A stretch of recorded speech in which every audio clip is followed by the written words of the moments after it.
Sara, tell me, what inspired you to do all this traveling around the poles?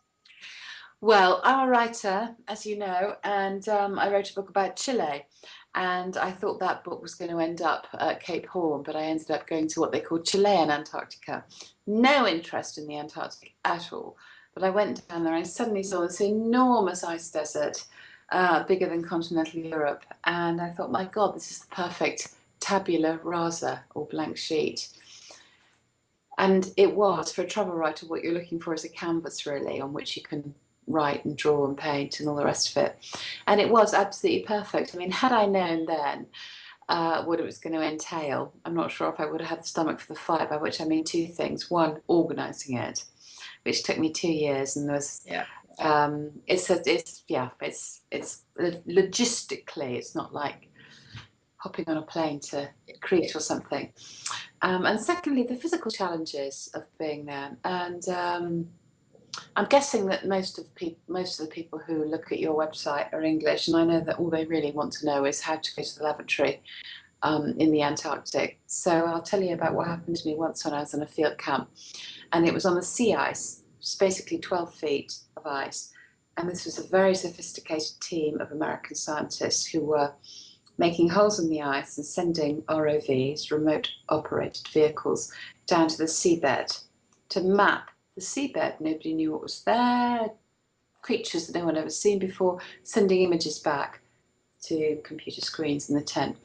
So they were there for the whole summer. There were 7 of them, the University of Idaho. And they'd set up the bathroom, which was they'd made a big hole in the ice and set up a nice sort of lavatory box with a lovely polystyrene warm seat, windbreak around the back, fabulous view of the Mackay Glacier. It was the most perfect lavatory in the world. And the first day I was there, I was making tea for everybody. And suddenly one of the scientists came skidding across the ice with his wind pants around his ankles. And I said, my goodness, what's happened? And a seal had come up No. through the hole in the ice when he was sitting on the lavatory. And of course, they have very hot, fishy breath.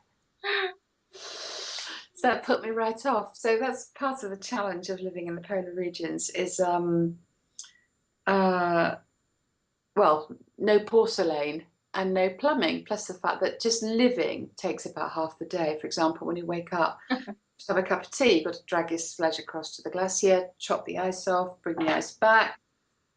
Takes a long time to melt the ice, make your cup of tea, keeping your antennae going, as I've mentioned. Just living takes a long time. And so my experience of the polar regions was the tremendous challenge, the practical challenges, and also the sort of incredibly liberating experience of being in a place which has no culture, doesn't belong to anybody. Yeah.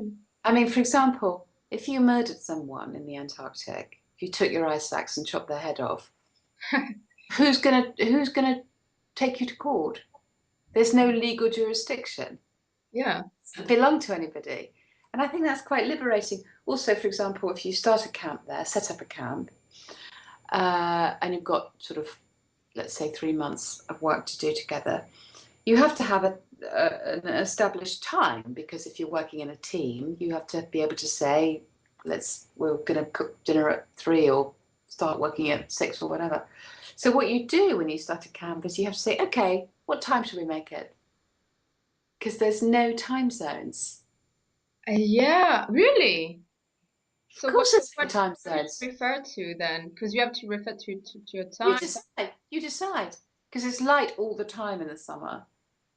And there's no time zones because it doesn't belong to anybody. It's countries and nationalities that impose time zones.